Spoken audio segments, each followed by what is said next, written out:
Samia Suluhu, heshimu wa Kenya number 1.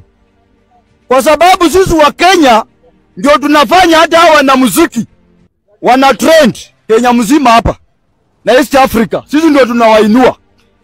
Hawa kina Diamond wanaenda huko wanakula na pididi kwa matako, wanarudi kwa inji yako. Heshimu wa Kenya. Historia wa Kenya, hakuna mwanamuziki amekulwa na mtu kwa matako. Diamond ameenda akakula kwa matako, ako kwa kampeni yako na anakuchapia ngoma. Heshimu wa Kenya. Wewe ni mama ambaye umechukua ofisi wakati president mwenye alikuwa kwa power alikufa. Haujachaguliwa. Wewe unasumbua Tundu Lissu kwa sababu unaogopa kwenda kwa debe na Tundu Lissu. Ukiguza Martha Karua umeguza Kenya, wa Kenya wote. Heshimu wa Kenya.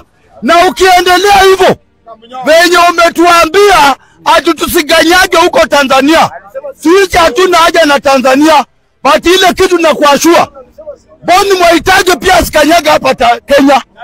Gloria Murira asikuja hapa.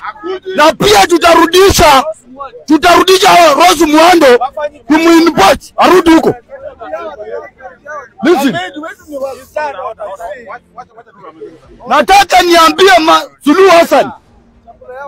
Suluhu Hassan, sisi kama wa Kenya tunaheshimu sheria na tunajiheshimu.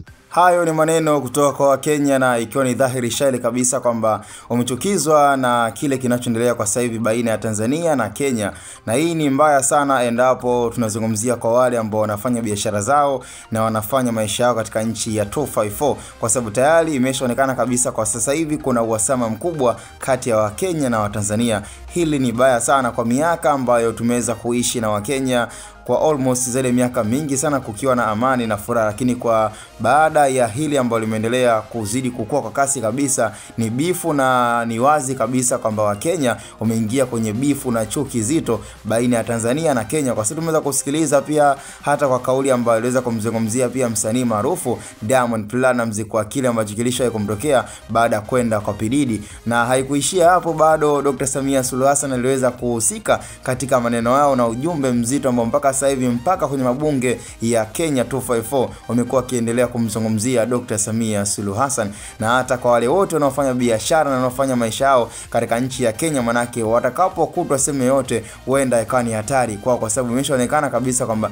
sasa hivi Mkenya na Mtanzania wakikutana, manake hilo ni bifu zito ambalo linaweza likaleta madhara katika taifa letu la Tanzania.